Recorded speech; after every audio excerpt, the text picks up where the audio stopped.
An obese 17-year-old was rejected at auction until the most feared mountain man bought her. On a dusty street, a drunken father shoves his daughter before a jeering crowd. The auction bell clangs. Men laugh. No one will take her. Then, boots strike the dirt. A shadow falls. The most feared man in the mountains throws down gold and claims her with a single word. But he doesn't want a wife. He doesn't want a servant. He wants something far more dangerous. To save her. Now, as snow buries the highlands and whispers spread through town, the girl discovers strength she never knew she had. While the mountain man faces enemies ready to take his land, his freedom, and her very life. But when her own father returns with the railroad at his back, the truth will shatter everything. What happens when a girl everyone rejected becomes the only voice that can save the valley? Every time I see your comments, I'm reminded how stories connect us across distances, backgrounds, and hearts. If values like respect, courage, and compassion still guide you, then you're part of this story too. Sarah Ann Clyde stood frozen in the scorching August heat, her cotton dress damp with sweat as her father's fingers dug into her arm.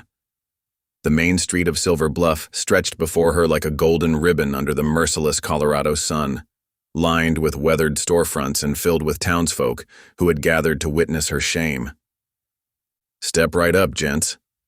Clyde's voice cracked through the afternoon air, whiskey rough and mean. "Got myself a fine worker here. Might not be much to look at, but she can cook and clean better than any." He yanked Sarah forward, making her stumble in the dust. The leather of her worn boots scuffed against the packed earth as she caught herself. Her cheeks burned hotter than the summer day as scattered laughter rippled through the crowd. She could feel their stares like physical things, sharp and cutting as the pebbles some of the younger boys had started tossing her way. "Ain't worth the feed it'd take to keep her," someone called out, triggering more cruel chuckles. Sarah pulled her thin shawl tighter around her shoulders, though it offered no protection from the barbs being hurled her way. Her fingers worked the frayed edge of the fabric, a nervous habit she'd developed over years of enduring her father's drunken rages. The familiar motion brought little comfort now. "Lord, have mercy," she whispered, her voice barely a thread of sound. "Please, Lord, have mercy." But mercy seemed in short supply in Silver Bluff that afternoon. The town marshal, Thompson, leaned against a hitching post near the general store, his badge catching the sunlight as he shifted his weight. His eyes met Sarah's for just a moment before sliding away, disinterested. "Ain't my business," he muttered, loud enough for those nearby to hear. "Man's got his rights with his own kin." Clyde took another swig from his bottle, amber liquid dribbling down his unkempt beard. "Starting bid's $5, he announced, giving Sarah another rough shake. "That's a bargain for a girl who can make biscuits light as clouds and patch your clothes neat as you please." The crowd had grown larger now, drawn by the spectacle. Sarah recognized faces she'd known all her life. Mrs. Henderson from the boarding house, who'd sometimes slipped her extra cornbread when things were lean. Mr. Parker, the shopkeeper who'd let her work odd jobs for penny candy as a child. Even Reverend Mills, who stood at the edge of the gathering with a troubled expression, but made no move to intervene. $3, someone called out mockingly. "And that's being generous, considering how much she'd eat." Fresh laughter erupted, and Sarah felt tears pricking at her eyes. She blinked them back furiously, unwilling to give them the satisfaction of seeing her cry. Her mother had always told her to hold her head high no matter what anyone said, but her mother was long gone now, leaving Sarah alone with a father who saw her as nothing more than a burden to be sold off. "Look at the size of her," another voice joined in. "You'd need a whole cow just to feed her for a week." More pebbles skittered across the dirt, one striking Sarah's ankle. She flinched but kept her eyes fixed on the ground, counting the drops of moisture that fell from her father's whiskey bottle to darken the dust at her feet.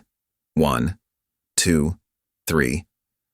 Anything to distance herself from the mockery surrounding her. "Ain't no one here man enough to take her?" Clyde's voice had turned ugly, frustration bleeding through the false joviality. "She ain't pretty, but she's strong as an ox. Could help with the heavy work." "Rather hire the ox," someone shouted back, and the crowd roared with laughter. Sarah felt the trembling in her legs growing worse. The sun beat down mercilessly, and spots danced at the edges of her vision. She hadn't eaten since the previous evening. Clyde had finished the last of their food for breakfast, washing it down with the first of several bottles, and the heat was making her lightheaded. "Please, Pa," she whispered, trying to keep her voice steady. "Can we go home now?" His fingers tightened painfully on her arm. "Shut your mouth, girl," he hissed. "Ain't going nowhere till we get this dealt with. Tired of feeding your worthless self?" The irony of his words, when she was the one who kept them both fed with her sewing money and odd jobs, wasn't lost on Sarah, but she knew better than to point it out. Instead, she retreated further into herself, letting the jeers and laughter wash over her like the wind that stirred the dust at her feet. $4, called out Billy Jenkins, the livery stable hand. His tone made it clear the bid wasn't serious. But only if she comes with a reinforced wagon to cart her around in. Sarah recognized his voice.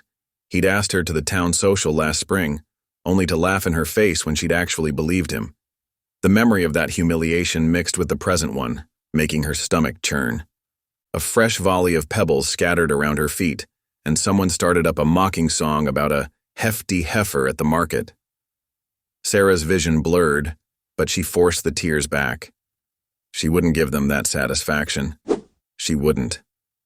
"Lord," she prayed silently, her lips barely moving, "if you're listening, please, please help me. I don't know what to do." But the only answer was more laughter, more jeers, more cruel suggestions about her worth, or lack thereof. The crowd had formed a loose circle around them now, faces she'd known all her life transformed by mockery and disdain. Even those who weren't actively participating stood by with amused smiles or carefully blank expressions. $2, another voice called out, "but only if she comes with a guarantee not to break my furniture."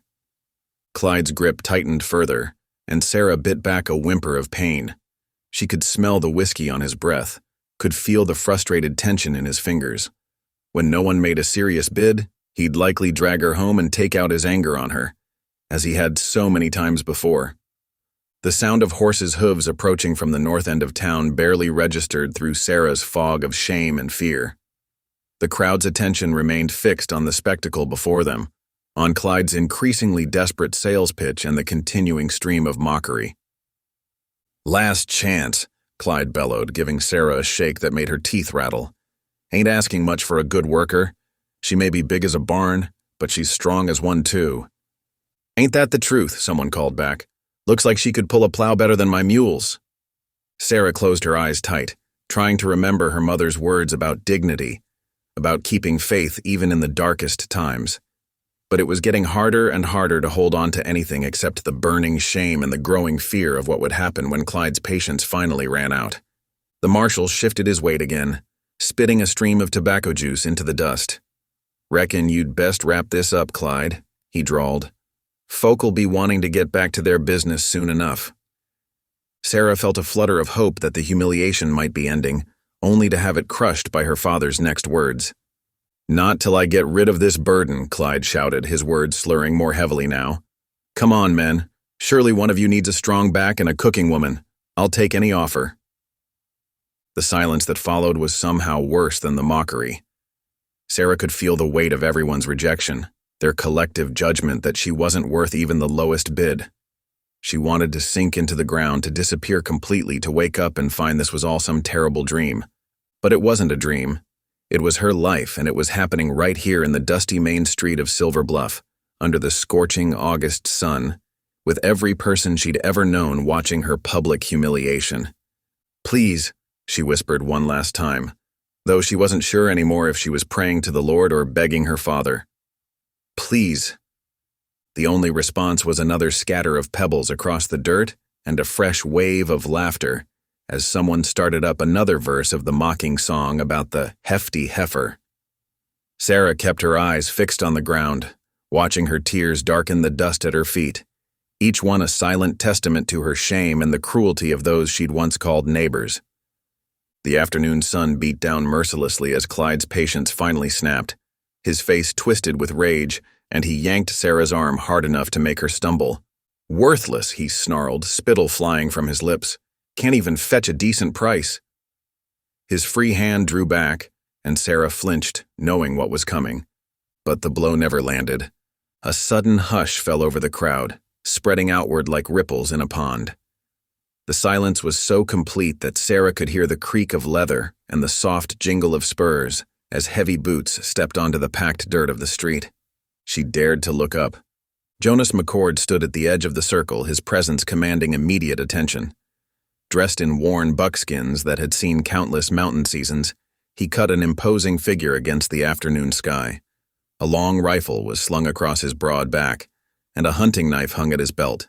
Deep scars crossed his weathered face, marks left by a grizzly's claws according to town gossip, though no one had ever dared to ask him directly.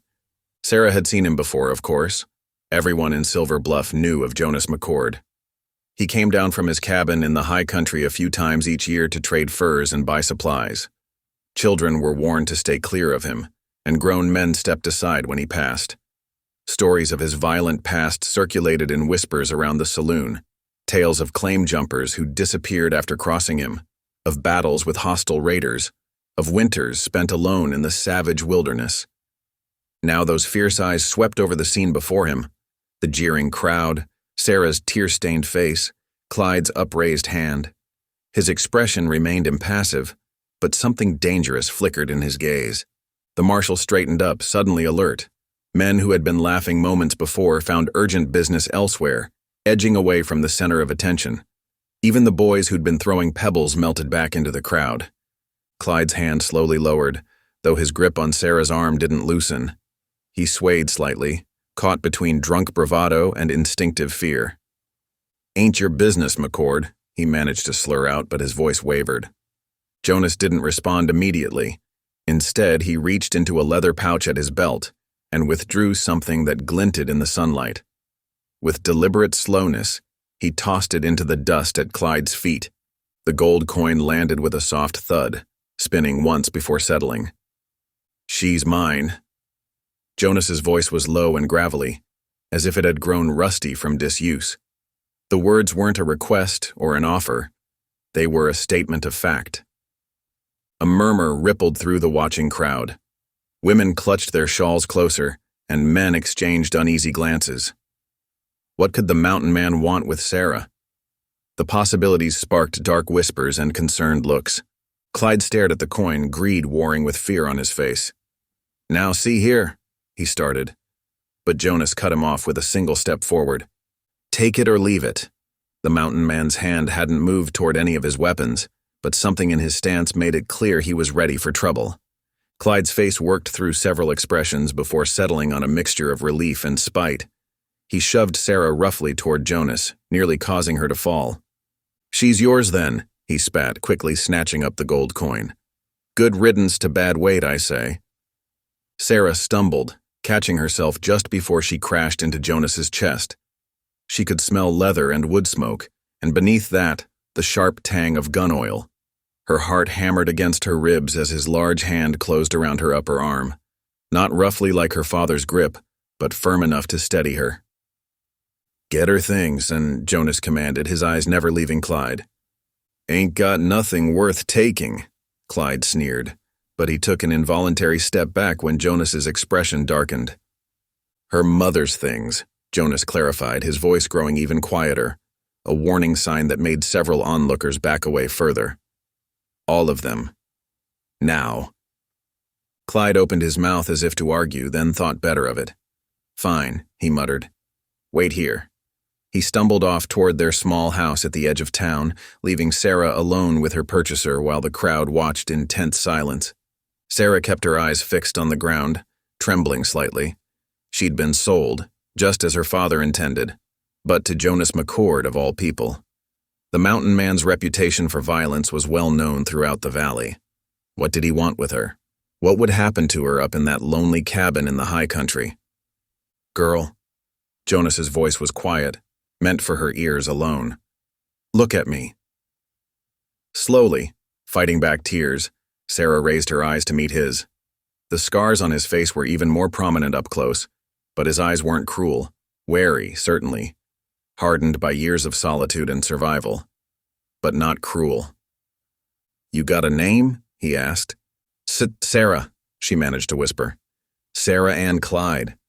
He nodded once as if confirming something to himself. "Sarah," he repeated, and somehow the simple acknowledgement of her name felt different from how others said it. No mockery, no disdain, just recognition. The crowd continued to watch and whisper. Sarah could hear fragments of their conversations. Poor thing. What's he wanting with her? Mountain man like that. Ain't natural. Jonas ignored them all, his attention focused solely on the return of Clyde, who came stumbling back with a small bundle wrapped in faded cloth. "Here," Clyde thrust the package at Sarah. "Your ma's fool trinkets. Now we're square." Sarah clutched the bundle to her chest, recognizing the familiar weight of her mother's Bible, the tin box that held her mother's wedding ring, and the carefully preserved daguerreotype of her parents in happier times. "We're done," Jonas announced flatly, his tone brooking no argument. "Come on, girl." He turned, guiding Sarah with that same firm but careful grip, and began walking toward where his horse was tethered at the edge of town. The crowd parted before them, no one daring to stand in Jonas McCord's way. Sarah heard her father's voice rise behind them, drunk and bitter. "Hope you enjoy my worthless daughter, McCord. She ain't good for nothing except eating you out of house and home." Jonas didn't even pause in his stride, but Sarah felt his hand tighten slightly on her arm, not painfully, but as if he was restraining himself from turning back. They reached his horse, a sturdy mountain pony loaded with traded furs and supplies. Jonas helped Sarah mount, handling her weight easily and without comment, then swung up behind her. The saddle creaked as it adjusted to their combined burden.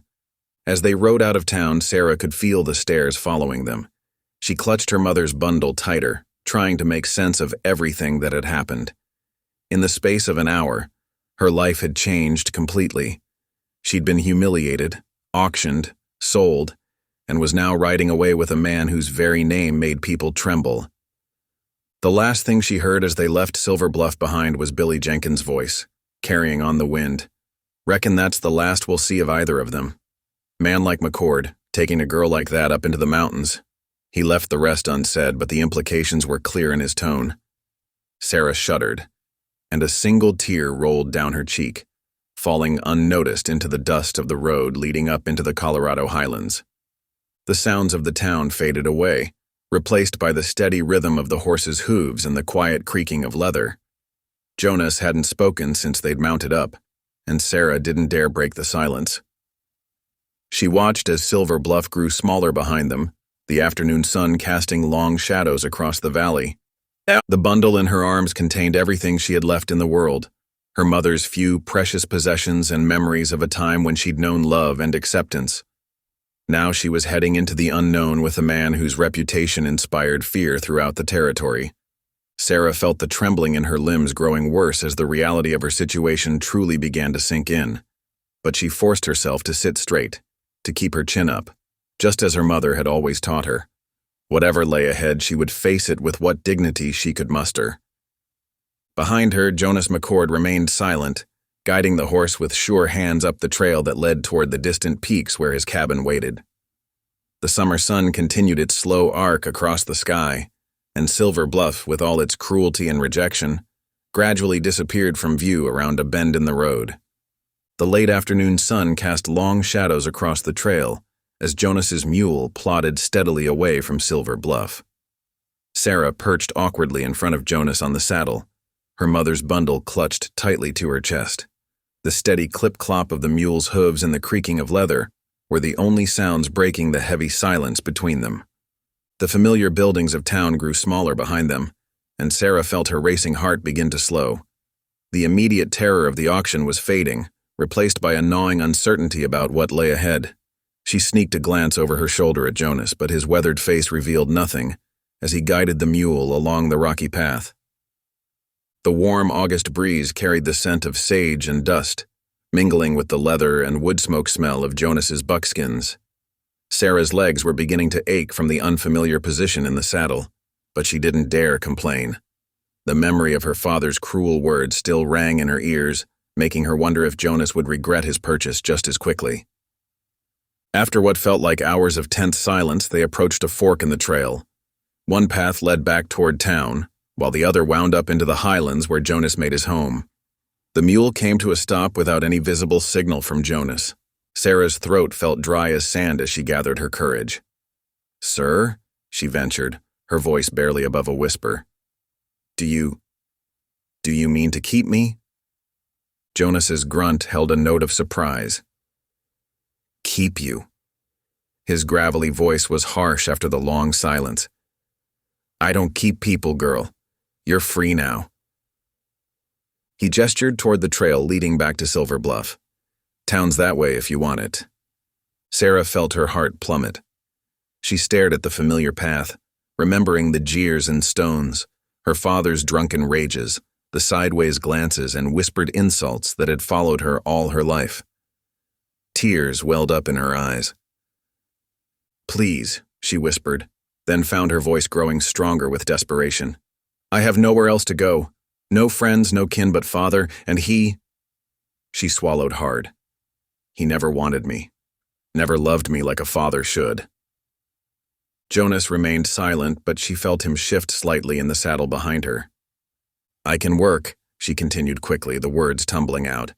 "I can cook real well and clean and mend clothes. I'm stronger than I look, despite—" She gestured vaguely at herself, shame coloring her cheeks. "I won't be a burden, I promise, just please don't send me back there." The mountain man let out a long sigh that seemed to come from deep in his chest. "Life up in the highlands ain't easy, girl. Winters are harsh. Food's scarce sometimes. No fancy comforts, no neighbors to call on. Just work and solitude." He paused. "That's no life for a young woman." "It's better than what waits in town," Sarah replied softly but with conviction. "At least up there, no one will throw stones." Another long silence followed, broken only by the mule stamping impatiently and the call of a distant hawk. Finally, Jonas clicked his tongue, and the mule started forward again, taking the trail that led into the highlands. Sarah let out a breath she hadn't realized she'd been holding. "Thank you," she whispered. Jonas's only response was a grunt, but he didn't turn the mule around. The sun was setting by the time they made camp in a small clearing near the foothills. Jonas helped Sarah down from the mule, his strong hands careful with her, as if she might break. Her legs trembled from the long ride, and she had to steady herself against the mule's warm flank. "Rest there," Jonas instructed, pointing to a fallen log. "I'll see to the animal and get a fire going." Sarah sank gratefully onto the log, watching as Jonas efficiently unpacked the mule and set up camp. His movements were practiced and economical, speaking of years spent in the wilderness. Soon a small fire crackled cheerfully in a ring of stones, pushing back the gathering darkness. Jonas pulled some jerky and a half loaf of bread from his supplies, dividing them carefully. He handed Sarah's portion to her without ceremony, then settled on the other side of the fire to eat his own share. The bread was slightly stale and the jerky was tough, but Sarah couldn't remember when food had tasted better.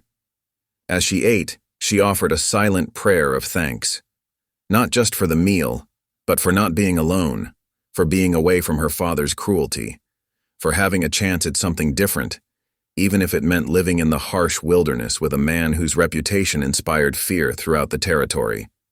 The fire popped and crackled between them, sending sparks dancing up toward the emerging stars. Sarah finished her modest meal and wrapped her shawl tighter around her shoulders as the evening air grew cooler. She could feel Jonas watching her from across the flames, his scarred face half in shadow. "You'll need proper clothes," he said abruptly. "Those town things won't last up in the highlands. We'll stop at the trading post tomorrow, get you some sturdy gear." Sarah nodded, surprised by this practical kindness. I don't have any money," she admitted. "Didn't ask if you did." Jonas tossed another stick onto the fire. "Can't have you freezing come winter. Bad enough having you up there at all without you dying of cold." "I won't be a burden," Sarah repeated firmly, though her voice shook slightly. "I mean to earn my keep." Jonas's expression didn't change, but something in his eyes seemed to soften slightly. "Get some sleep," he said. "Long ride tomorrow." He pulled a rolled blanket from his supplies and tossed it to her. Sarah caught it, feeling the rough wool between her fingers. It smelled of horses and smoke, but it was clean and warm. "Thank you," she said again, for both the blanket and everything else left unspoken. Jonas simply nodded and turned his attention back to the fire.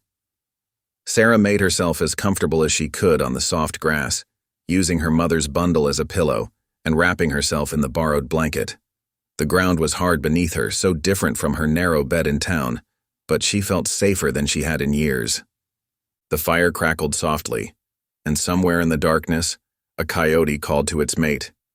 Sarah closed her eyes, listening to the strange night sounds of the wilderness. Across the fire, she could hear Jonas's steady breathing and the occasional soft clink as he cleaned his rifle. Despite her fears and uncertainties about what lay ahead, Sarah felt peace settling over her like a warm blanket. She was away from her father's fists, away from the town's cruel stares. Whatever hardships waited in the highlands, they couldn't be worse than what she was leaving behind. As sleep began to claim her, Sarah's lips moved in one final prayer of gratitude. The day that had started with such horror and shame had ended with an unexpected chance at a new life. She didn't understand why Jonas McCord had chosen to help her, but she silently vowed to prove worthy of his gruff kindness. The last thing she heard before drifting off was the quiet song of crickets and the gentle whisper of the wind through the pines. Tomorrow would bring what it would, but for now, she was safe. She was fed, and she was no longer alone. The first rays of dawn crept through the pine trees, painting the mountain sky in shades of pink and gold. Sarah stirred beneath the rough wool blanket, her body stiff from sleeping on the hard ground. Every muscle protested as she sat up, unused to the previous day's long ride and the night spent outdoors. Jonas was already awake, crouched by a small morning fire with a tin cup of coffee in his weathered hands. He acknowledged her with a slight nod as she pushed herself to her feet, wincing at the soreness. "Sleep well?" he asked, his gravelly voice matching the morning quiet. "Yes, sir," Sarah lied, not wanting to seem ungrateful. In truth, every root and stone had seemed to find her through the blanket, and the night sounds had kept her half awake with their strangeness. Jonas grunted, clearly not believing her but choosing not to comment. He poured a second cup of coffee and held it out to her.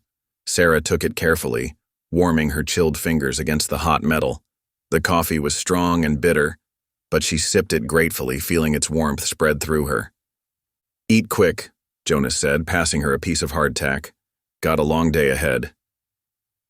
Sarah nibbled at the tough bread while Jonas efficiently broke down their camp, his movements precise and practiced. When he finished loading the mule, he disappeared briefly into the trees and returned carrying a worn axe. Without ceremony, he held it out to her. "Take it," he said. "You'll need to earn your keep where we're going." Sarah stared at the axe, its wooden handle smooth from years of use. It looked heavy, and she worried her arms might not be strong enough to swing it properly. But she remembered her promise from the night before and reached out to take it. The weight surprised her, nearly pulling the axe from her grip. Jonas watched as she adjusted her hold, his expression unreadable beneath his graying beard. "Won't be easy," he warned. "But you said you were stronger than you look. Time to prove it." Sarah straightened her shoulders and nodded, determined not to show fear. "I'll learn, sir. I'll work hard." "Jonas," he corrected. "No need for up here." They set out as the sun cleared the eastern ridge. Sarah once again perched behind Jonas on the mule. The axe was secured alongside Jonas's rifle, its weight a constant reminder of the work ahead. The trail grew steeper as they climbed, winding through increasingly dense stands of pine and spruce. The air grew thinner, making Sarah's breath come faster, and the temperature dropped noticeably as they gained elevation. Around midday, they paused briefly to rest the mule and drink from a clear mountain stream. Sarah's legs trembled as she dismounted, and she had to steady herself against a tree. The water was ice-cold and sweet, nothing like the well water in town. "How much further?" she ventured to ask as they prepared to move on. "Be there by sunset," Jonas replied, checking the mule's lead rope. "Unless you're having second thoughts?" Sarah shook her head firmly. "No sight, Jonas, I'm not—" The afternoon wore on as they climbed higher into the highlands.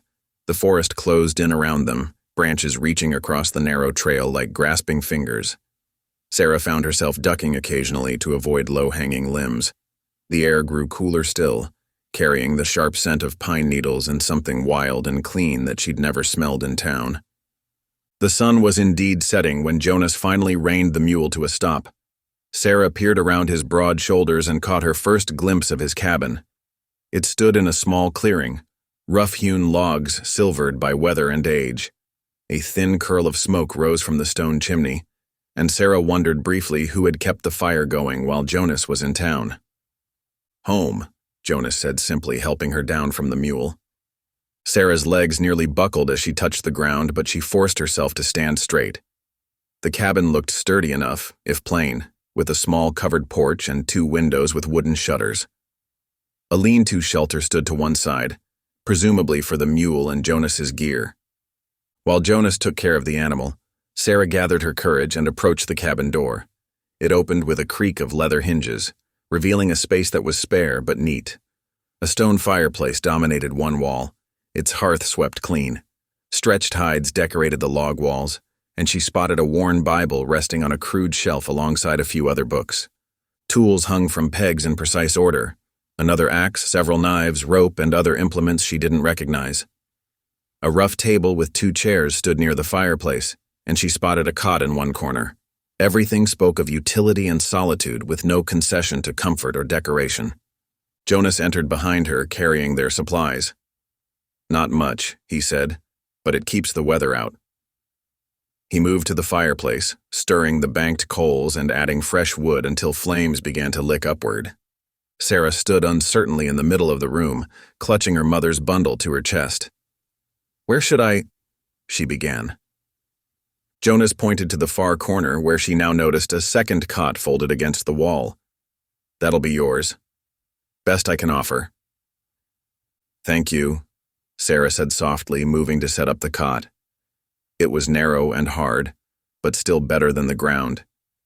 She arranged her few belongings beside it, trying to take up as little space as possible. The cabin grew warmer as the fire caught properly. Jonas brought in more wood, stacking it neatly beside the hearth, then began unpacking supplies. Sarah watched him for a moment before squaring her shoulders. "I'll make supper," she offered.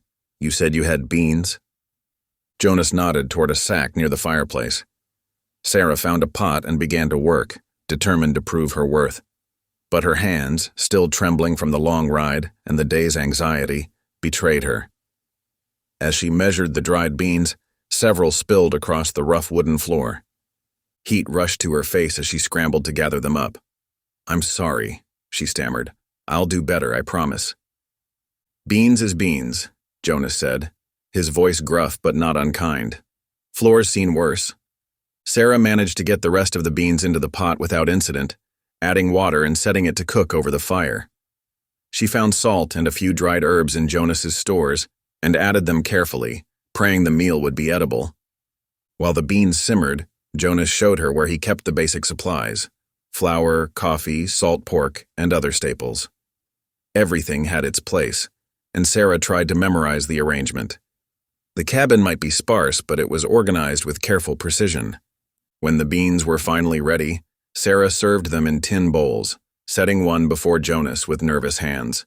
He ate without comment, neither praising nor criticizing. Sarah picked at her own portion, her appetite diminished by exhaustion and uncertainty. After the meal, Jonas showed her where to wash the dishes using water from a barrel outside. The night air was crisp, and Sarah shivered as she worked. Stars were beginning to appear in the darkening sky, more than she'd ever seen in town. Back inside, Jonas added more wood to the fire while Sarah made up her cot. The rough blanket he provided smelled of pine smoke, but it was clean and warm. She changed quickly behind a crude screen Jonas had rigged up, grateful for even that small privacy. As she lay down, the wind began to rise outside, whistling through the pine trees and rattling against the cabin walls. The sound was eerie but somehow comforting, like a wild lullaby. The fire crackled in the hearth, casting dancing shadows on the log walls, and Sarah could hear Jonas moving quietly around the cabin, checking things before settling onto his own cot. Despite her exhaustion, Sarah lay awake for a long time, listening to the wind and the occasional pop of the fire. The cabin creaked and settled around her, strange sounds that would take time to get used to. Yet beneath her uncertainty and the aches in her body, she felt an unfamiliar sensation: safety. Here, miles from town and her father's cruelty, surrounded by wilderness and in the company of a man feared throughout the valley, Sarah felt oddly protected. Jonas might be gruff and demanding, but he had shown her more kindness in one day than she'd known in years. The wind continued its wild song outside, but within the cabin's walls, Sarah finally felt her tensions begin to ease. Her last thought before sleep claimed her was a prayer of thanks, for the rough cot beneath her, for the warm fire, and for the strange twist of fate that had brought her to this remote cabin in the highlands. Jonas's quiet breathing from across the room reassured her that she wasn't alone. Tomorrow would bring new challenges and hard work, but for now, she was sheltered from both the mountain weather and the cruelties she'd left behind in Silver Bluff. As she drifted off, Sarah realized that for the first time in longer than she could remember, she felt like she might belong somewhere. Dawn broke over the highlands with a pale golden light filtering through the pine branches. Sarah woke to find Jonas already up, the cabin's door open to the crisp mountain air. Her muscles ached from yesterday's ride, but she forced herself to rise quickly, not wanting to appear lazy. "Creek's quarter-mile down that trail," Jonas said, pointing through the doorway while sipping his coffee. "We need water." He handed her 2 wooden buckets, worn smooth from years of use. "Watch your step on them rocks." Sarah took the buckets and headed out, following the narrow path that wound down the slope. The morning air bit at her cheeks, and dew dampened the hem of her dress. She could hear the creek before she saw it, a clear rushing sound that grew louder as she descended. The creek ran swift and cold, its surface catching the early light. Sarah filled both buckets, the water so cold it made her hands ache. The trip back up proved far harder than going down. Water sloshed over her skirts as she struggled to keep her balance on the uneven ground. By the time she reached the cabin, her arms trembled from the weight. Jonas had stoked the fire and was setting out tools. "That's the first load," he said, taking one look at her dripping skirts. "We'll need more." 3 more trips left Sarah breathless, but she didn't complain. Each time she returned, Jonas had another task waiting. He showed her where he kept the kindling and handed her an axe that seemed impossibly heavy. "Smaller pieces catch better," he instructed, demonstrating the proper swing. "Mind your fingers." Sarah gripped the axe handle, its wood rough against her soft palms. The first few swings barely bit into the wood. She adjusted her stance, remembering how Jonas had done it, and tried again. The kindling split with a satisfying crack. As the morning wore on, blisters formed on her hands, but Sarah kept swinging. She noticed Jonas watching from the corner of her eye as he worked on mending a trap. His expression remained unreadable, but he didn't tell her to stop. By midday, Sarah had a decent pile of kindling and an impressive collection of blisters. Jonas gestured for her to tend to the stew pot hanging over the fire. She added dried meat and the vegetables they'd brought from town, grateful for a task that didn't require gripping an axe handle. The afternoon brought laundry, her own few things and some of Jonas's shirts that needed mending. She hung them on a line stretched between 2 pines, using wooden pins to secure them against the mountain breeze. The work kept her moving, kept her from dwelling on everything she'd left behind in Silver Bluff. The weather changed quickly in the highlands. Sarah was checking the drying laundry when she felt the first drop of rain. Looking up, she saw dark clouds rolling down the mountainside like a gray avalanche. The temperature dropped sharply as she rushed to gather the clothes before they got soaked again. The ground had turned treacherous, slick with sudden rain. Sarah's foot slipped in the mud as she reached for the last shirt. She felt herself falling, but before she could hit the ground, a strong hand gripped her arm. Jonas had appeared beside her, steadying her with surprising gentleness. "Stubborn as a mule," he muttered, but there was something almost like approval in his tone. Together they rescued the remaining laundry, just as the storm hit in earnest. Inside the cabin, Sarah worked on the evening meal while rain drummed against the roof.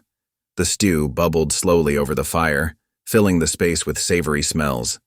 She'd added extra herbs she'd noticed growing near the cabin's door, hoping to prove she could do more than just warm up beans.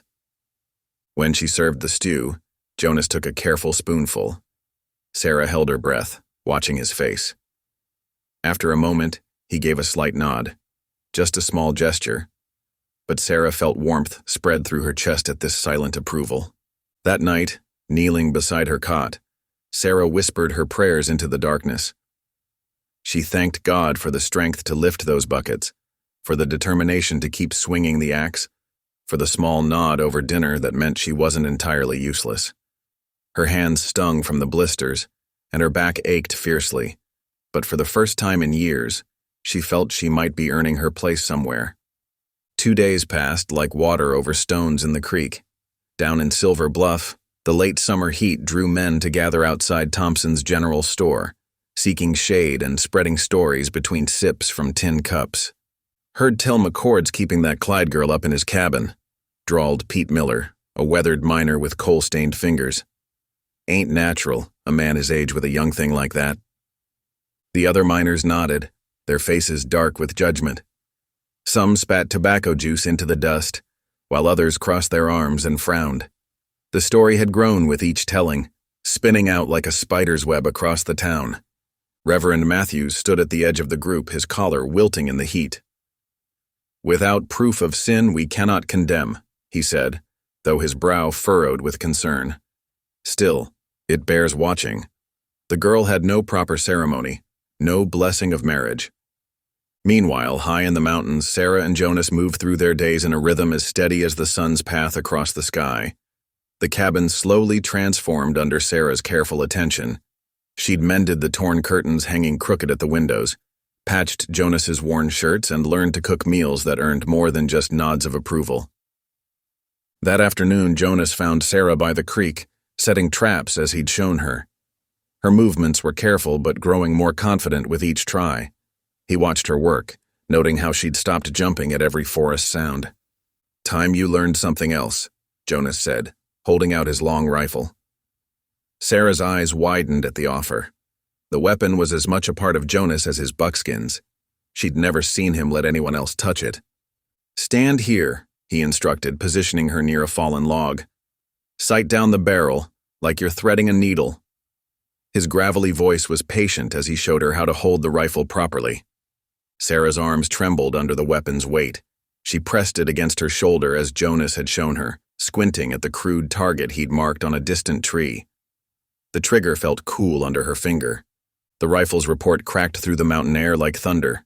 Sarah stumbled backward from the recoil, but instead of crying out in fear, she burst into laughter, a clear, bright sound that echoed off the rocks. Jonas's eyebrows rose in surprise at her reaction. "Land's sake," she exclaimed, rubbing her shoulder but still grinning. "That's quite a kick." For a moment, Jonas's stern face softened. "Again," he said, helping her reload. "This time, lean into it." As evening settled over the highlands, they returned to the cabin. Sarah moved about the kitchen, preparing their supper with growing ease. The familiar tasks felt nothing like the forced labor of her father's house. Here, each action had purpose, earned its own respect. Night drew its dark curtain across the mountains. Sarah sat by the fire, mending a tear in one of Jonas's wool socks. Outside, coyotes began their nightly chorus, their wild voices rising and falling like eerie music. Time was when those sounds would have sent shivers down her spine, but now they felt as natural as the crackle of the fire. She glanced at Jonas, who sat cleaning his rifle with practiced motions. His scarred face was stern as ever, but something had changed in the air between them. The silence they shared was comfortable now, like a well-worn blanket. Sarah threaded her needle again, remembering how she'd once been as scared of Jonas as she was of the coyotes. Now, with him nearby, she felt no fear at all, only a growing sense that she might have finally found her place in the world. The first frost came early that year, painting the highlands in crystalline white. Sarah woke to find her breath visible in the cabin's chill air. The wooden floorboards creaked beneath her feet as she hurried to stoke the dying embers. Her fingers, still tender from weeks of work, ached in the cold. Jonas stood at the window, his weathered face etched with concern as he studied the gray sky. "Winter's coming fast this year," he said, his voice low. "Supplies won't last if we don't hunt soon." Sarah nodded, adding another log to the fire. Their stores had dwindled faster than expected. She'd learned that mountain life demanded more food than town living ever had. The shelves that had seemed so full in summer now showed worrying gaps. "I could help," she offered, trying to keep the eagerness from her voice. She'd been practicing with the rifle whenever Jonas would spare the ammunition, and her aim had improved. Jonas turned from the window, studying her with those keen eyes that seemed to see right through to a person's core. After a long moment, he gave a single nod. "Reckon it's time you learned proper hunting. Get your warm things on." Sarah's heart leaped. She hurried to layer herself in the wool stockings and heavy skirt she'd mended for winter. Over these went the buckskin jacket Jonas had given her, made for a smaller man. It fit her surprisingly well. Her hands shook slightly as she pulled on her boots, not entirely from the cold. The morning air bit sharp and clean as they stepped outside. A thin layer of frost crunched beneath their feet, and the pine branches hung heavy with crystalline needles. Sarah followed Jonas's lead, trying to match his quiet stride as they moved into the forest. "First rule of hunting," Jonas whispered, his breath clouding in the air, "is patience. Second is silence." He demonstrated how to place each foot, rolling from heel to toe to minimize noise. Sarah copied his movements, conscious of every twig and leaf beneath her boots. They walked for nearly an hour, climbing higher into the timber where the frost lay thicker. Sarah's legs burned from the effort, and sweat dampened her back despite the cold. Still, she kept pace, determined not to show weakness. Jonas stopped suddenly, raising one hand. Sarah froze mid-step, hardly daring to breathe. Through the trees ahead, something moved. A snowshoe rabbit, its coat already turning white for winter. It sat alert, ears twitching, unaware of their presence. With agonizing slowness, Jonas handed Sarah the rifle. "Remember what I taught you," he breathed, his voice barely a whisper. "Breathe steady, squeeze gentle." Sarah raised the rifle, trying to still her trembling arms. The rabbit seemed impossibly small in the sight. Her heart thundered so loud she feared it would startle the creature. She drew a deep breath, let it out slowly, and squeezed the trigger. The shot cracked through the morning stillness. Birds exploded from nearby branches in a flutter of wings. When the echo faded, Sarah saw the rabbit lying still in the snow. "Good shot," Jonas said simply, but his approval warmed her more than any fire could have. Walking to retrieve her kill, Sarah felt an unexpected wave of emotion. The rabbit lay peaceful, as if sleeping, its blood bright against the frost. She'd never taken a life before, not even an animal's. Her hands trembled as she reached for it. "It's natural to feel that way," Jonas said quietly behind her. "Shows respect for the life given, but this is how we survive up here." He showed her how to field dress the rabbit properly, his movements quick and efficient. Nothing goes to waste. That's the mountain way. Sarah nodded, watching carefully. The reverence in Jonas's movements helped ease the ache in her heart. This wasn't sport or cruelty. It was survival, as much a part of mountain life as chopping wood or hauling water. They continued hunting through the morning, taking 2 more rabbits.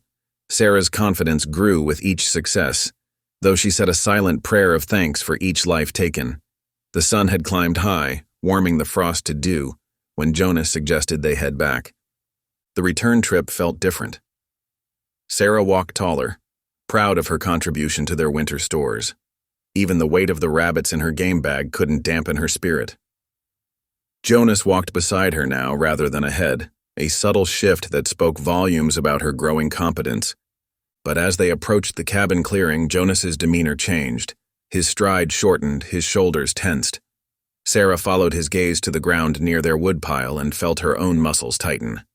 There, in the softening frost, were boot prints, too large to be hers, too fresh to be Jonas's from that morning. "Someone's been here," she whispered, suddenly conscious of how exposed they were. Jonas nodded grimly. "More than one." He pointed out several sets of tracks, showing her how to read their story. 3 men, armed by the way they stood, came from the valley trail. He circled the cabin carefully, rifle ready, before allowing Sarah to enter. Nothing inside had been disturbed. But the knowledge that strangers had stood so close to their home sent chills down Sarah's spine that had nothing to do with the weather. That evening, as Sarah prepared the rabbit stew, she noticed subtle changes in Jonas's behavior. He cleaned his rifle with extra care, checked the cabin's heavy door bar twice, and kept glancing out the windows into the gathering dusk. The easy comfort of their shared routine had been replaced by a watchful tension. Sarah knew some of Jonas's history. Everyone in the valley did. He'd earned his fearsome reputation in younger days, driving out claim jumpers and surviving situations that had killed other men. She'd seen how people in town drew back when he passed, how they whispered behind their hands. But here in the cabin, she'd come to know a different man, one who taught her patiently, who approved her efforts with quiet nods, who never once mocked her size or her struggles. Now, watching him move restlessly around their small home, she glimpsed the weight he carried. To be feared was to be hunted, to live always watching over one's shoulder. The tracks outside were more than just footprints. They were a reminder that the world beyond their mountain haven had not forgotten Jonas McCord. As darkness settled fully outside, Sarah knelt beside her cot as she did every night. But instead of silent prayers, she spoke aloud, her voice soft but clear in the cabin's warmth. "Dear Lord," she began, feeling Jonas's attention shift to her, though he didn't turn from the window. "Thank you for this day's provision, for teaching me to be useful, for giving me strength to do what needs doing." She paused, then continued with deeper feeling. "Please watch over this cabin and those within it. Protect us from those who mean us harm. And thank you, Lord, for bringing me here, to this place, and this—" She hesitated only briefly. "This family." The word hung in the air between them. Sarah remained kneeling, eyes closed, letting the crackle of the fire fill the silence. She heard Jonas shift his weight, the boards creaking beneath his feet, but he said nothing. When she finally rose and turned toward him, he still stood at the window, his scarred profile outlined by firelight. But something in his stance had softened, almost imperceptibly. His rifle rested against the wall now instead of in his hands. Outside, the wind whispered through pine boughs, and somewhere in the distance, an owl called. Sarah added another log to the fire, its warm light pushing back the shadows. The tracks outside might mean trouble coming, but in this moment their cabin felt like a sanctuary, not just for her but for Jonas too. As she settled onto her cot, pulling the heavy quilt up against the night's chill, Sarah reflected on how much had changed since that terrible day in town. She'd learned to split wood, to shoot straight, to read weather and tracks to make a home in this wild place. But perhaps the most important lesson had been about family, how it could be found in unexpected places, built not from obligation, but from choice.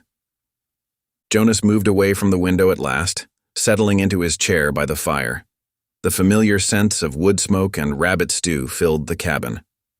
Sarah's prayers seemed to linger in the air, a shield of sorts against whatever threats those tracks might herald. They sat in comfortable silence, each lost in thought as the fire burned low. Tomorrow would bring its own challenges. Winter was coming, and now they knew they weren't as alone in these highlands as they'd thought. But for tonight they were warm, fed, and together. Sarah closed her eyes, letting the fire's warmth and Jonas's solid presence lull her toward sleep. The last thing she saw before drifting off was Jonas adding another log to the fire, his movements careful and quiet, watching over their mountain home as the night deepened around them. The morning dawned crisp and clear, a week after they'd discovered the mysterious tracks. Sarah stood at the cabin's wooden wash basin, scrubbing yesterday's cooking pot when she heard the distinct crunch of boots on gravel. Her hands stilled in the soapy water. Jonas, who had been mending a trap near the door, was already on his feet, rifle in hand. 4 men emerged from the tree line into their clearing. They wore city clothes, clean shirts and polished boots that marked them as strangers to mountain life. One carried a leather satchel stuffed with papers, while another held surveying equipment Sarah had seen used when the railroad came through Silver Bluff. "This the McCord place?"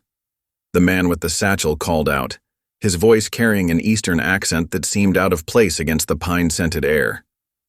Jonas stepped onto the porch, his rifle held casual but ready. "You're trespassing."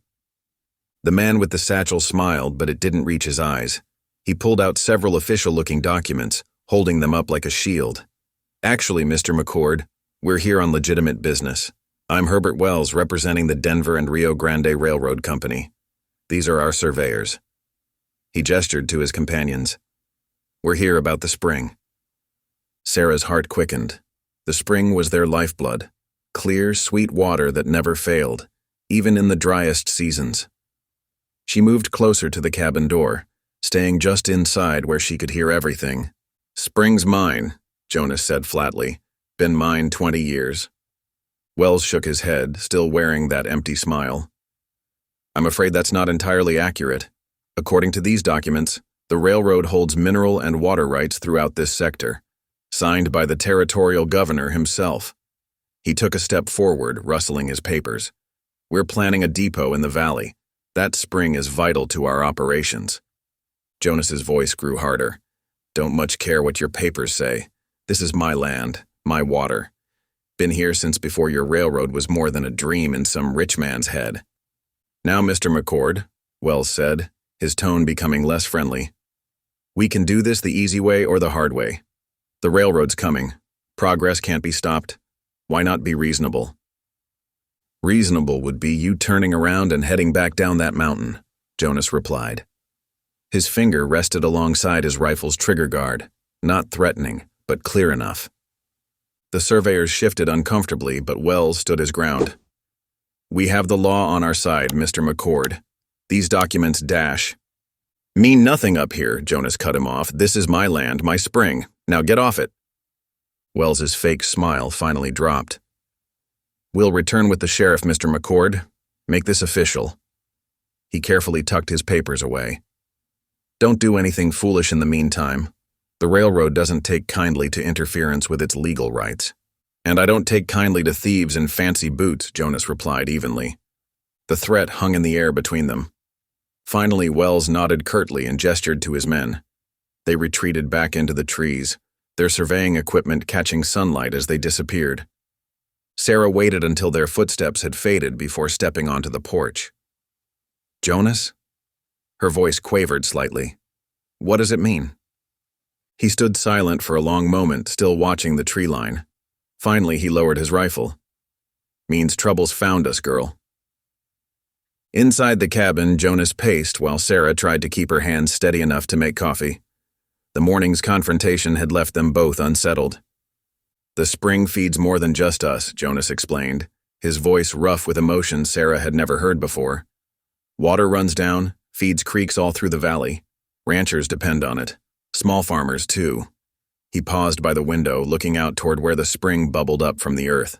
Railroad gets control, they'll dam it up, save it all for their steam engines. Valley folks will suffer. Sarah set 2 tin cups of coffee on the table. But surely they can't just take it, you've been here so long. Jonas turned to her, his scarred face grave. Railroad's got money, girl. Money buys paper, paper buys law. He sat heavily in his chair. Been seeing it all over the territory. Small holders pushed out, water rights stolen, all in the name of progress. It isn't right, Sarah said firmly, surprising herself with her own conviction. The Lord gave this water to all his creatures, not just for railroad companies to steal. Jonas made a sound that might have been a laugh, but there was no humor in it. Lord seems to favor those with the most gold in my experience. No, Sarah insisted, her voice stronger now. The Lord favors the righteous. David defeated Goliath not because he was stronger, but because his cause was just. She met Jonas's skeptical gaze. God will not let greedy men prevail, not if we stand firm in faith. Jonas studied her for a long moment. The hardness in his eyes softened slightly, though he shook his head. Your faith is a fine thing, girl, but faith alone won't stop the railroad, or the sheriff when he comes. Sarah's hands clasped together in her lap. Then we'll face them with both faith and courage. You taught me to shoot straight and stand tall. God will do the rest.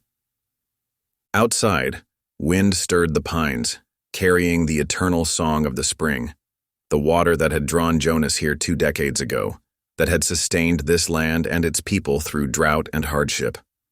the same water that now threatened to bring their peaceful life crashing down. Sarah rose and moved to the stove, where a pot of beans had been soaking since morning. She added them to the cooking pot, along with a handful of dried herbs. The familiar tasks helped steady her hands, but her mind churned like storm clouds gathering over the peaks. Jonas cleaned his rifle with methodical care, each movement practiced and precise. The familiar scritch-scritch of the cleaning rod punctuated the silence between them. Sarah knew he was preparing. For what exactly, she wasn't sure. But the tension in his shoulders spoke of battles fought long ago, of a violence he'd tried to leave behind. The beans began to simmer, filling the cabin with their homey scent, but neither Sarah nor Jonas seemed to notice. Each was lost in their own thoughts, weighing what might come. Sarah's prayers mixed with the bubble of the cooking pot and the whisper of the wind, asking for guidance, for protection, for the strength to face whatever tomorrow might bring. The afternoon light slanted golden through the cabin's windows, but the warmth couldn't reach the cold knot of worry in Sarah's stomach.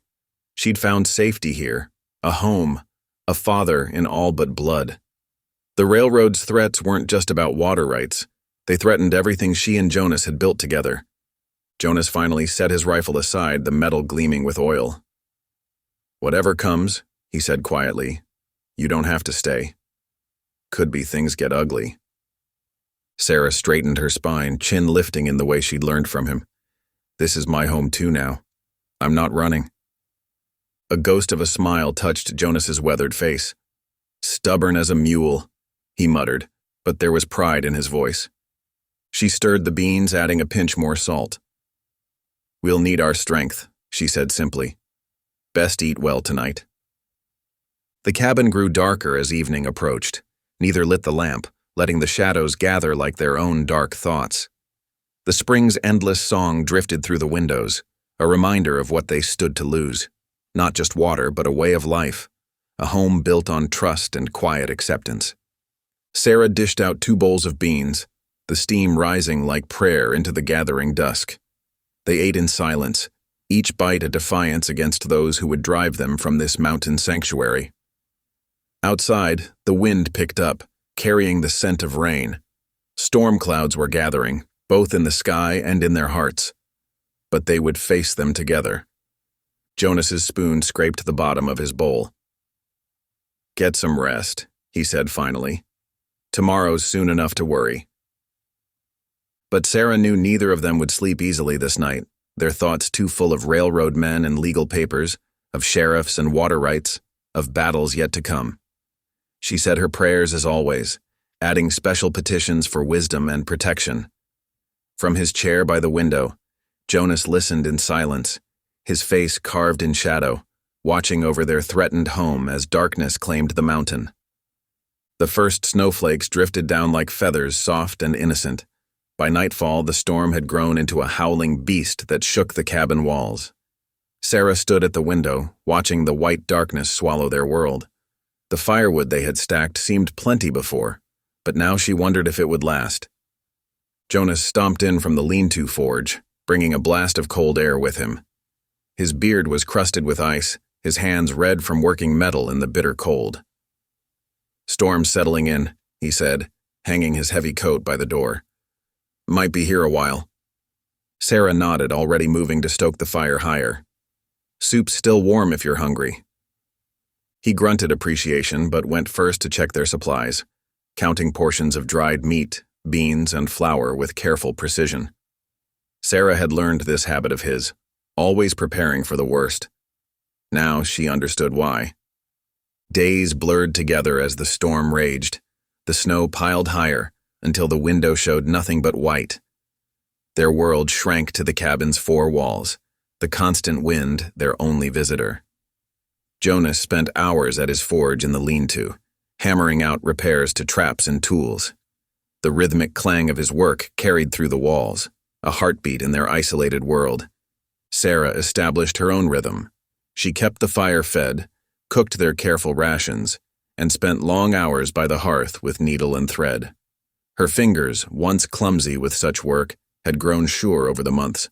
She mended Jonas's worn shirts, patched her own skirts, and even attempted to craft new items from scraps of cloth and leather. "Waste not," Jonas had taught her.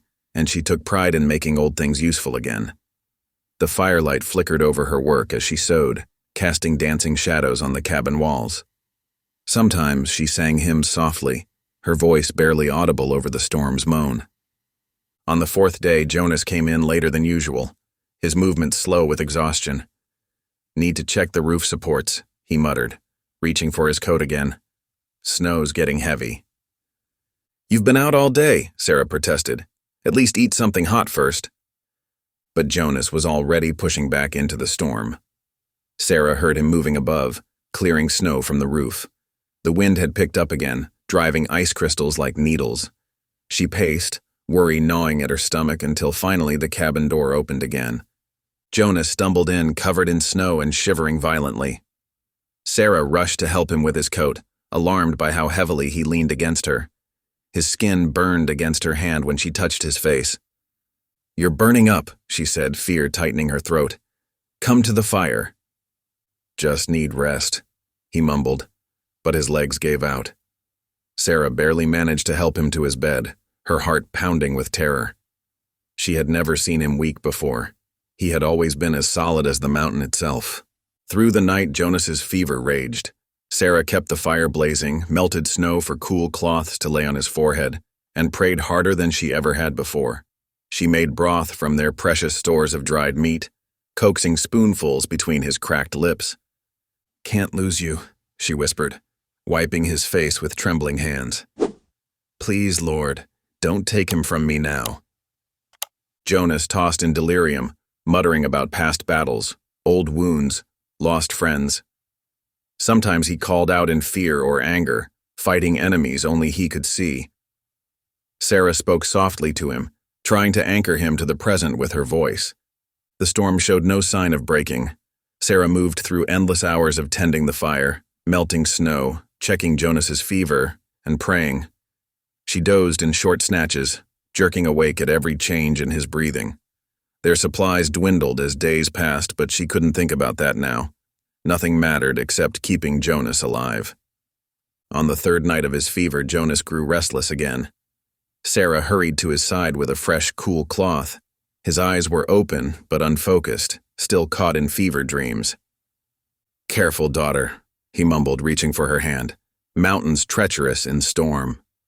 Sarah froze, the cloth dripping forgotten in her grip. "Daughter," she whispered. "Keep you safe," Jonas continued, his burning hand squeezing hers. "My girl. My daughter." Tears spilled down Sarah's cheeks, falling unnoticed onto their clasped hands. All her life, she had been unwanted, a burden, a shame, something to be sold off or cast aside. But here, in this storm-wrapped cabin, this fierce mountain man had claimed her, called her daughter, wanted to keep her safe. "I'm here," she managed through her tears. "Rest easy, Father." The word felt strange and wonderful on her tongue. She had never dared use it before, even in her deepest prayers, but now it felt right, as if God himself had ordained this moment. Jonas's eyes drifted closed again, but his grip on her hand remained strong. Sarah sat beside him through the long hours, tears flowing freely as she whispered prayers of gratitude. The storm still raged outside, but in her heart a different storm had finally calmed. Dawn brought the first break in Jonas's fever. His eyes opened, clear and aware for the first time in days. Sarah was dozing in her chair beside him, her hand still holding his. "Sarah?" His voice was weak but lucid.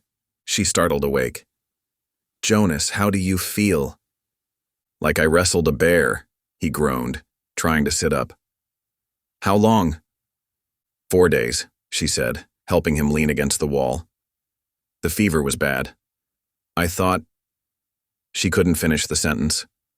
Jonas looked around the cabin, taking in the carefully maintained fire, the stack of melted snow water, the evidence of her constant care. His eyes came back to her face, noting the exhaustion and worry etched there. "You kept me alive," he said simply. Sarah busied herself getting him broth, hiding fresh tears. "The Lord heard my prayers." "The Lord worked through your hands," Jonas countered quietly. "You're stronger than you know, girl." She brought him the broth, supporting the cup as he drank. Neither mentioned what had passed in his fever dreams, but something had shifted between them, subtle as snowfall but just as transformative. Over the next days, Jonas regained his strength slowly. Sarah kept him in bed despite his protests, insisting he rest until the fever was truly gone. She told him stories as she worked, bits of her past she had never shared before. Her mother's death, her father's descent into drink, the lonely years of mockery and shame. Jonas listened in silence, his eyes dark with understanding. When she finished, he spoke of his own battles, the violence that had marked him, the solitude he had chosen to protect others from his reputation. They shared their burdens in the quiet hours while outside the storm gradually spent its fury. Finally, the snow stopped. Weak sunlight filtered through the windows, making the cabin glow. Sarah opened the door to a transformed world. Everything familiar made new under deep white drifts. The air was sharp and clean, the sky a perfect blue. Jonas stood beside her, still pale but steady on his feet. "Beautiful," he said softly, "but deadly. Winter's just beginning up here." Sarah nodded, understanding now why he had driven himself so hard to prepare. "We'll be ready," she said firmly. "Together." He glanced at her, something warm in his eyes. "Together," he agreed. They had work ahead. Paths to clear, supplies to check, steps to strengthen against the weight of snow. But they would face it as family now, bound by something stronger than blood or law. The mountain had tested them, and in surviving they had found truth. Love could grow even in the harshest soil, if tended with faith and courage. Sarah took a deep breath of the crystal air, her heart full of gratitude. The winter ahead would be hard, but she was no longer afraid. She had found her place, her purpose, her father. God had led her to this mountain for a reason, and she would make herself worthy of his gift. Jonas touched her shoulder briefly, then turned back to the cabin's warmth. "Come on, daughter," he said gruffly. "Days wasting." Sarah followed him inside, joy rising in her chest like a hymn. The word, daughter, rang in her ears, precious as gold, solid as stone. At last, she was claimed. At last, she was home. The January sun hung pale and weak in the Colorado sky, offering little warmth to the snow-covered highlands. A brief thaw had loosened winter's grip, though ice still claimed most surfaces. Sarah wrapped her shawl tighter and stepped carefully down the path to the creek, carrying Jonas's axe and a wooden bucket. The creek gurgled beneath its frozen armor, reminding her of hymns sung in church back in Silver Bluff. Sarah missed the music sometimes, though not the judging stares that had always accompanied it. Here, the mountain's silence held its own kind of reverence. She studied the creek's surface, looking for the safest spot to cut ice. Jonas had taught her well. Check the thickness first, listen for warning cracks, stay close to the bank. The thought of Jonas made her glance back toward the cabin. Smoke curled steadily from the chimney, telling her he had managed to keep the fire going. His fever had broken weeks ago, but weakness still dogged his steps. Sarah set her bucket down and gripped the axe firmly. The first blow rang out sharp in the winter air. She worked steadily, careful not to strain herself, letting the axe's weight do most of the work. Chips of ice scattered around her boots as she carved out a rectangular block. "Steady now," she muttered to herself, hearing Jonas's voice in her head. She had learned to talk to herself up here, finding comfort in breaking the mountain silence. The ice block loosened, and she worked it free with practiced movements. The bucket was half full when she heard boots crunching on snow. Jonas stood at the top of the path, leaning on his rifle like a walking stick. His face was drawn with fatigue, but his eyes were alert as ever. "You shouldn't be out here," Sarah called, worry creasing her brow. "The air's too cold for your chest." "Can't stay cooped up forever," Jonas replied, his voice still rough from illness. He made his way carefully down to her, and Sarah noticed how he tried to hide his breathlessness. "Besides, someone needs to watch your back while you work." Sarah knew better than to argue. Instead, she shifted slightly, making room for him to settle on a fallen log nearby. They had developed this dance over the past months, Her caring for him while pretending not to. Him protecting her while claiming he was just getting fresh air. "Tell me about your trapping days," Sarah said as she returned to her ice cutting. She had learned that stories kept Jonas still when he might otherwise push himself too hard. "You mentioned that spot up by Eagle's Ridge once." Jonas was quiet for a moment, and Sarah worried he might refuse. He rarely spoke of his past, but his fever dreams had loosened something in him. Finally, he cleared his throat. "Was up there in '58, he began, his voice low and measured. "Hard winter, like this one. Had me a good line of beaver traps along the ridge stream." He paused, watching Sarah work. "That's where I first ran into claim jumpers." Sarah listened intently as Jonas described the confrontation, 3 men trying to steal his furs and traps. His voice held old anger, but also something else. Regret, maybe. "Didn't want to hurt anyone," he continued. "But up here, a man's work is his life. They drew first." He fell silent, and Sarah knew he was seeing those moments again, reliving choices made in snow and darkness.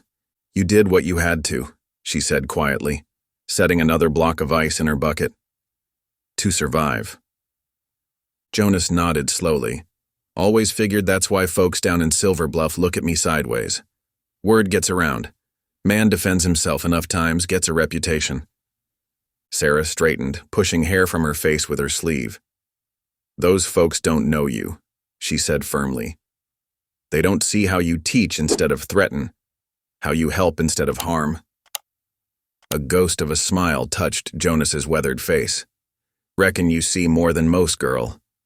They fell into comfortable silence as Sarah finished filling her bucket. Jonas stood with effort, reaching for the handle, but Sarah got there first. "I've got it," she said. "You can carry the axe." Inside the cabin, warmth wrapped around them like a blanket. Sarah set about breaking the ice into smaller pieces for their icebox while Jonas added wood to the fire. The domestic quiet reminded her of earlier days before her mother's death, when home had meant safety instead of fear. "My mama used to sing while she worked," Sarah said suddenly. The words surprised her. She rarely spoke of her mother, but something about this peaceful afternoon made it feel right. She knew all the old hymns and some folk songs too, said music made the work lighter. Jonas settled in his chair by the fire, watching her with quiet attention. Sarah's hands kept moving as she spoke, breaking ice, her voice soft with memory. "She taught me to cook, to mend, to keep house proper, said a woman's hands should always be busy with good work." Sarah paused, blinking back sudden tears. "After the fever took her, nothing was the same. Father started drinking heavy. Couldn't bear to look at me, said I reminded him too much of her." "Some men can't carry their grief right," Jonas observed. "Turn it mean instead of sad." Sarah nodded, wiping her hands on her apron. "I used to pray he'd find his way back to the man he was. Still do sometimes." The afternoon light began to fade, bringing Sunday's early winter dusk. Sarah lit the lamp and reached for Jonas's Bible, worn smooth with age. It had become their custom lately, her reading aloud while Jonas listened. She settled in her chair and opened to where they had left off the previous week. Her voice filled the cabin, steady and clear, reading from the Book of Ruth. The words felt especially meaningful here in their mountain sanctuary. "Whither thou goest I will go, and where thou lodgest I will lodge. Thy people shall be my people." Jonas sat with his eyes closed, head bowed slightly. Sarah snuck glances at him between verses, noting how the lamplight softened the scars on his face. She had stopped seeing them months ago, reading instead the kindness in his eyes, the patience in his hands. The reading complete, Sarah marked their place with a thread and closed the Bible carefully. Jonas stirred, opening his eyes. "Your mother taught you to read well," he said. "She thought it important, especially the good book."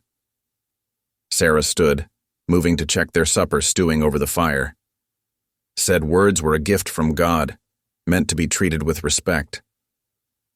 "Wise woman," Jonas murmured. The stew was ready, thick with dried vegetables and the last of their salted venison. Sarah filled 2 bowls, adding extra to Jonas's. He needed to regain his strength. They ate in comfortable silence, broken only by the pop of the fire and the distant howl of a coyote. Sarah watched Jonas eat, noting with satisfaction that his appetite was improving. The fever had taken so much from his frame, but proper food and rest were slowly rebuilding his strength. She sent up a silent prayer of thanks for this quiet evening, for the gift of sharing bread with someone who had become more than just her savior. "Remember that first night?" Jonas asked suddenly. "When you made beans?" Sarah laughed softly. "Spilled half of them, as I recall. Still ate better than my own cooking." Jonas set his empty bowl aside. "Reckon God knew what he was doing, sending you up this mountain." The words settled warm in Sarah's chest like a benediction. She had wondered so often in those early days if she had made the right choice, begging to stay with this stern mountain man. Now she couldn't imagine being anywhere else. Outside, snow began falling again, soft and steady. Sarah cleared their bowls and added more wood to the fire. The evening stretched peaceful before them, a gift of quiet companionship neither had expected to find in this life. "Might be we should get that roof beam fixed tomorrow," Jonas said, his voice thoughtful. "If you're willing to help." Sarah recognized the question beneath his words. Not just about the beam, but about staying, about building something permanent here. Her heart swelled with gratitude. "Yes," she said simply. "I'm willing." The fire crackled, sending sparks up the chimney like tiny stars. Sarah began humming one of her mother's hymns as she worked, her voice soft but sure. Jonas closed his eyes again, listening, and the cabin held them both in its warm embrace, father and daughter brought together by God's mysterious grace. The morning dawned crisp and clear, sunlight glinting off fresh snow. Sarah stood at the cabin's door, breathing in the mountain air. The past weeks had settled into a comfortable rhythm, her tending to morning chores while Jonas worked at repairing winter's damage to their home. Their home. The thought still warmed her heart. The crack of a branch caught her attention. Sarah cocked her head, listening. More sounds filtered through the trees, the distinct rhythm of approaching horses. Her heart quickened. They rarely had visitors this high up, and the railroad men's threat still echoed in her mind. "Jonas," she called, trying to keep her voice steady. "Rider's coming." Jonas emerged from the tool shed, rifle already in hand. He moved to stand beside her, his presence solid and reassuring. As they watched, 4 riders appeared through the trees. Sarah's breath caught in her throat. Leading the group was her father, Clyde, his face twisted in a familiar sneer. Behind him rode 2 well-dressed men she didn't recognize, and bringing up the rear was Sheriff Thomas Avery, his badge catching the morning light. "Stay behind me," Jonas murmured, but Sarah found herself rooted to the spot as the riders drew closer. Clyde dismounted first, his boots crunching in the snow.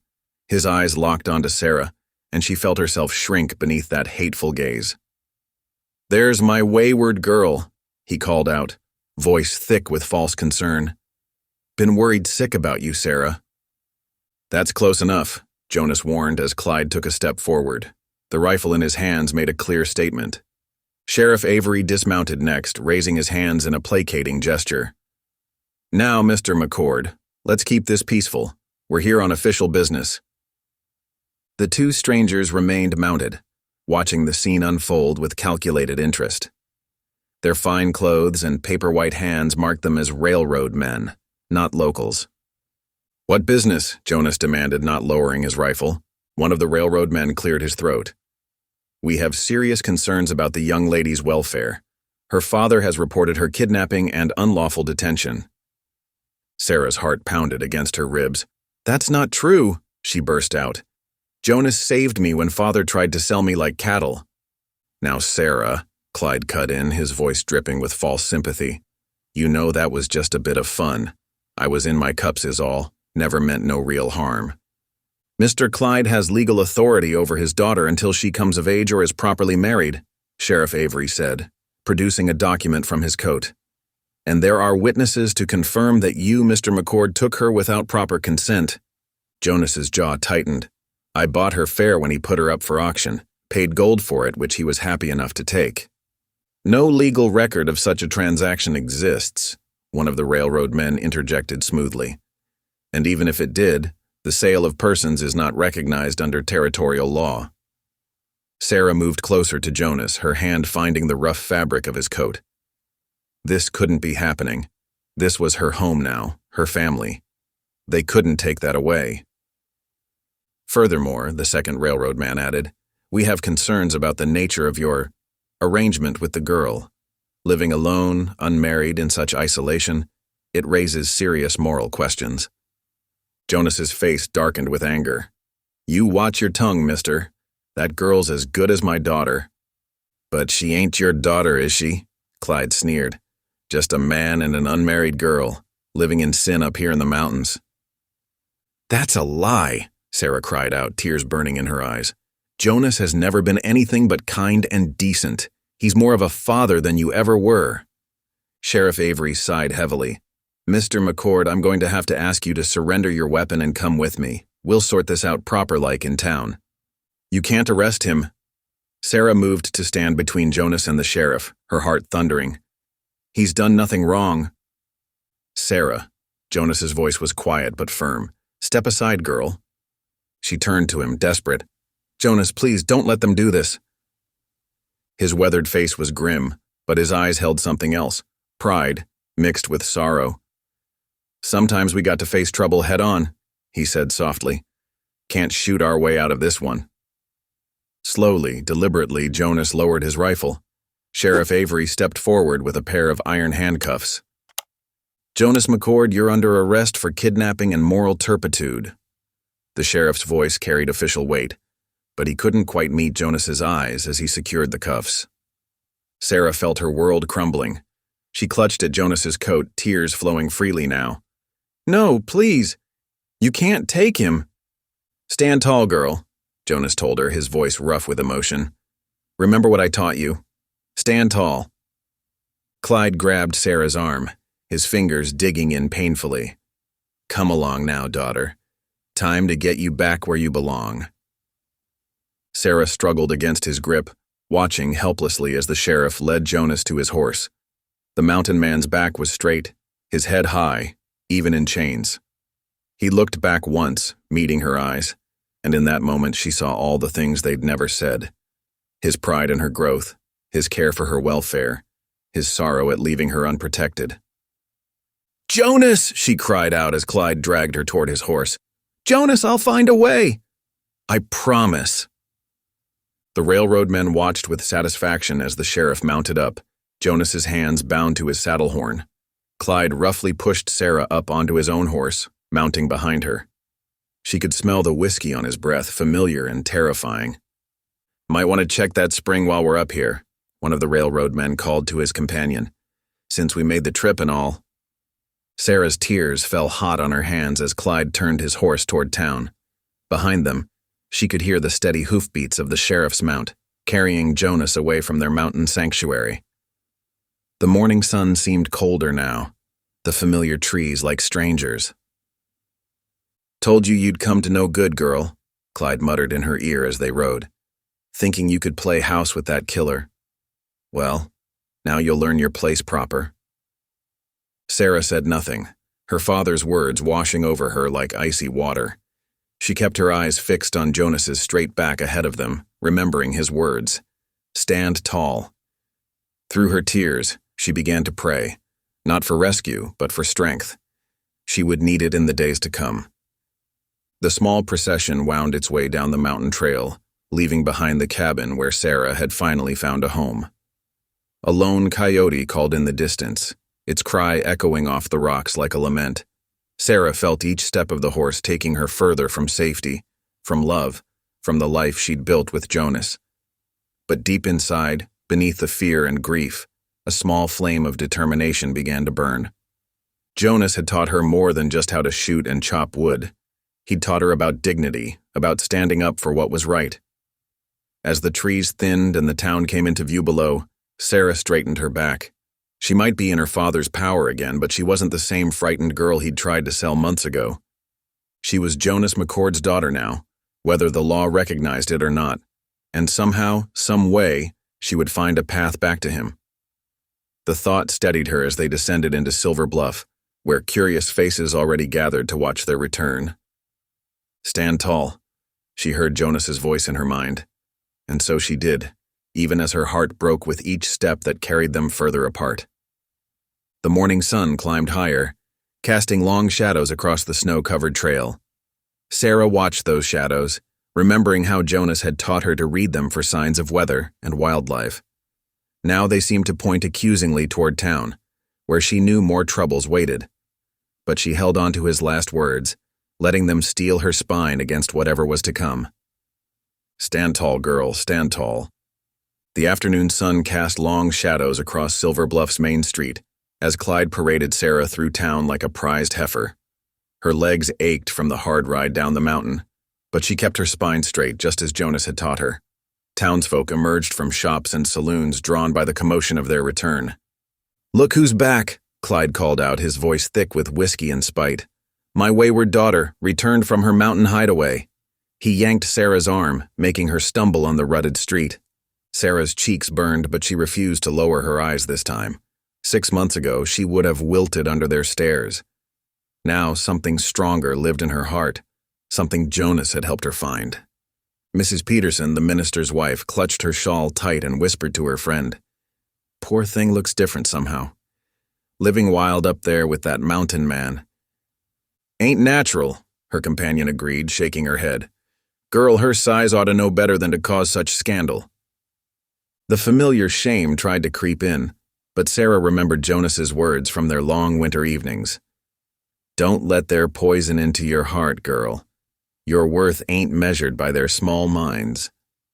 Clyde dragged her toward the center of town, where months ago he'd first tried to auction her off. The memory of that day felt like a lifetime ago. She was different now, stronger, braver, worth more than her father's debts. "Listen up," Clyde shouted, drawing a crowd. "Come sunrise tomorrow, I'm putting her up for proper auction this time. Any man wanting a wife, here's your chance." He waved a piece of paper. "Got it all legal and written down this time." Sarah's heart hammered against her ribs. "No," she said, her voice quiet but firm. Clyde's fingers dug into her arm. "What did you say?" "I said no." Sarah raised her voice, letting it carry across the gathered crowd. "I'm not yours to sell." A ripple of murmurs passed through the onlookers. Some looked away, uncomfortable. Others leaned in, hungry for scandal. "You're my daughter," Clyde snarled, his breath hot with whiskey, "and you'll do as you're told. Being your daughter doesn't make me your property." Sarah pulled free of his grip, surprising him with her strength. Months of chopping wood and hauling water had changed more than just her spirit. Sheriff Avery stood at the edge of the crowd, his badge catching the late afternoon light. Sarah turned to him, hope flaring. "Sheriff, please, you can't let him do this. It isn't right." The sheriff shifted his weight, unable to meet her eyes. "Your father has legal authority, Sarah, and he's got papers drawn up proper this time." "Papers don't make wrong into right," Sarah said, her voice carrying clear and strong. Jonas had taught her that too, how to project without shouting, how to stand her ground without violence. "Girl's gotten above herself," someone muttered, "living alone with that killer McCord." "Jonas McCord is twice the man of any of you." Sarah wheeled to face the crowd. "He taught me my true worth when all you did was mock and judge. He showed me what family really means while you stood by and let my own father try to sell me." Clyde's face darkened with rage. He raised his hand to strike her, but Sarah didn't flinch. She'd faced down mountain storms and hungry wolves with Jonas. Her father's fury held no power over her anymore. "Strike me if you want," she said quietly. "Show everyone exactly what kind of father you are." His hand wavered, then lowered as he realized the crowd's mood had shifted. Some of the women were looking at him with open disgust now. "Get her to the boarding house," he growled to Sheriff Avery. "Keep her locked up until morning. I've got debts to settle, and by God, she'll settle them." The sheriff stepped forward, gentler than Clyde, but still firm. "Come along, Sarah. Don't make this harder than it needs to be." Sarah allowed herself to be led away, head high. As they walked, she noticed things she hadn't before, how some folks couldn't meet her eyes, how others looked thoughtful, as if seeing her clearly for the first time. The boarding house room was small and stark, with a narrow bed and a window overlooking the alley. Sheriff Avery checked the lock twice before leaving her alone. "I'm sorry, Sarah," he said through the door, "but the law's the law." Sarah waited until his footsteps faded before sinking onto the bed. The thin mattress felt strange after months of her sturdy cot in Jonas's cabin. Everything felt wrong here. The close walls, the town sounds, the weight of judgment pressing in. As darkness crept into the room, Sarah knelt beside the bed. Jonas had never been one for lengthy prayers, but he'd taught her that honest words meant more than fancy ones. "Lord," she whispered, "I know you haven't forgotten me. Even when I felt worthless, you sent Jonas to show me different. Now he's in jail, and I'm here, and everything seems lost." She pressed her forehead against her clasped hands. "But Jonas taught me that courage isn't about not being afraid. It's about doing what's right, even when you're terrified." The moon rose, casting silver light through the window.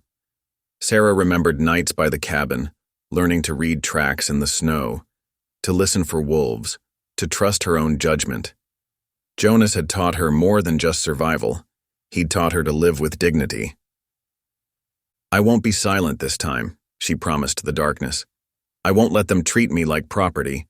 Jonas showed me I'm worth more than that." She rose from her knees, moving to the window. The town lay quiet below, punctuated by occasional laughter from the saloon. Somewhere in that maze of buildings, Jonas sat in a cell, probably worried more about her than himself. The thought straightened her spine. "I'm not that frightened girl anymore," she whispered to the moon. "I'm Jonas McCord's daughter, whether they recognize it or not. And tomorrow, they're going to hear the truth." Sarah sat on the bed, smoothing her skirts with steady hands. In her mind, she could hear Jonas's gruff voice. "Truth's like water, girl. Can't stop it forever. It finds its way out. Let them lock her up tonight." Tomorrow would be soon enough to show Silver Bluff exactly who she'd become. Not just Clyde's unwanted burden, but a woman who'd learned her own worth in the high mountain silence. A daughter chosen by love rather than blood. She lay back on the thin mattress, but sleep was far from her thoughts. Instead, she practiced the words she would say, "Come morning," each phrase cleaned and sharpened like Jonas had taught her to care for his tools. The truth would be her weapon and courage her shield. Outside, a coyote called from the hills, a lonely, wavering cry that reminded her of home. Sarah closed her eyes, drawing strength from the memory of all Jonas had taught her. Tomorrow would test every lesson, every bit of confidence she'd gained. But she was ready. The night crept forward dark and uncertain, but Sarah's resolve only grew stronger with each passing hour. In the morning, they would try to sell her again, but this time, she wouldn't be a silent victim. This time she would fight for herself, for Jonas, for what was right. The moon sailed across the sky, its light painting silver patterns on the floor through the barred window. Sarah watched those patterns shift and change, her mind clear despite the late hour. Every creak of the boarding house, every distant shout from the saloon, every rattle of the night wind only strengthened her determination. She might be locked in this room, but her spirit was as free as the mountain winds. Jonas had given her that gift, the knowledge that true freedom lived in the heart first. Tomorrow, she would show them all what that meant. Sarah touched the rough wool of her dress, still carrying the scent of pine smoke from the cabin. "Stand tall," she whispered to herself, Jonas's words becoming her midnight prayer. "Stand tall." The morning sun filtered through the church's stained glass windows, casting colored shadows across the packed pews. Sarah stood at the back, watching as railroad men in fine suits settled beside weather-worn miners and shopkeepers.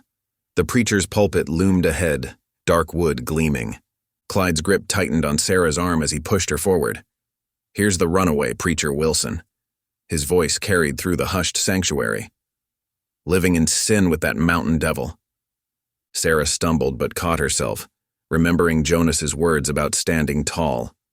Her heart hammered against her ribs as she made her way to the pulpit. Faces turned to follow her progress, some curious, others judgmental, a few showing hints of sympathy. The wooden steps creaked under her feet as she climbed. Behind her, she could hear the railroad men shuffling papers, no doubt their claims to the spring. Sarah gripped the pulpit's edges, her palms damp but steady. "I ain't a runaway," she began, her voice stronger than she'd expected. "And there's been no sin up in those mountains, only kindness and hard work." She told them everything, about Clyde selling her that August day, about Jonas offering freedom instead of bondage. Her voice grew steadier as she described learning to split wood, to hunt, to value herself. "Jonas McCord taught me what a true father should be," she said, meeting Clyde's furious gaze, "while my own father taught me only shame and fear." Murmurs rippled through the congregation. Sarah turned to the railroad men. "And now you want to steal the spring that gives life to this whole valley? All for your iron rails and greed?"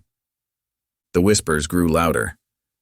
Sarah saw women dabbing at their eyes, men shifting uncomfortably in their seats. Even Preacher Wilson looked troubled, his earlier certainty wavering. The lead railroad man, Mr. Parker, adjusted his silk tie and stepped forward. "The girl's clearly addled from months in wilderness. This matters about legal rights, not sentiment." But Preacher Wilson rose slowly from his chair, his Bible clutched in weathered hands. "I recall the words of Amos. Let justice roll down like waters, and righteousness like an ever-flowing stream." His voice strengthened. "We cannot allow greed to poison both our water and our souls." Sarah watched as Mrs. Henderson, the baker's wife, stood up. "That girl's kept my Johnny supplied with fresh rabbit meat all winter. Jonas McCord may be rough, but he's taught her honest work." More townsfolk joined in, their voices rising like a creek in spring thaw. "Ain't right, selling your own flesh and blood," muttered old Tom from the back pew. "Seen that man stumbling drunk while his girl did all the work." Sheriff Avery shifted his weight, badge glinting in the morning light. "Truth is," he admitted reluctantly, "we found no signs of harm up at McCord's cabin. Place was clean, well-stocked.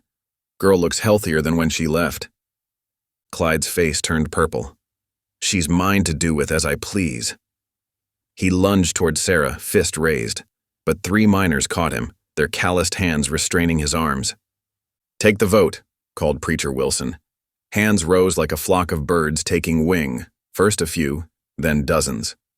The railroad men's documents lay forgotten on the pew.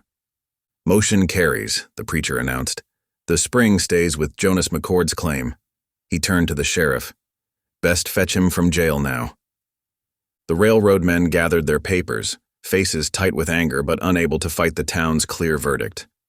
Sarah felt tears of relief rolling down her cheeks as her neighbors surrounded her with supportive murmurs. The evening sun cast long shadows across Silver Bluff's Main Street as Sheriff Avery unlocked the jail cell. Jonas stepped out, his weathered face showing relief when Sarah burst through the door. She ran to him, tears streaming down her face. "Pa!" The word escaped her lips before she could stop it. Jonas's arms wrapped around her, strong and sure. His usual gruffness melted as he held her close, one hand gently patting her back. "You did good, girl. Real good." Preacher Wilson approached them, his Bible tucked under his arm. "The Lord works in mysterious ways," he said, smiling warmly. "Some families are bound by blood, others by something stronger, choice and love." He raised his hands in blessing over them both. "May God bless this father and daughter, joined not by birth, but by his divine providence." Through the gathering dusk, they watched Clyde mount his horse, head hung low. Without a backward glance, he rode out of town, leaving only dust and bitter memories behind.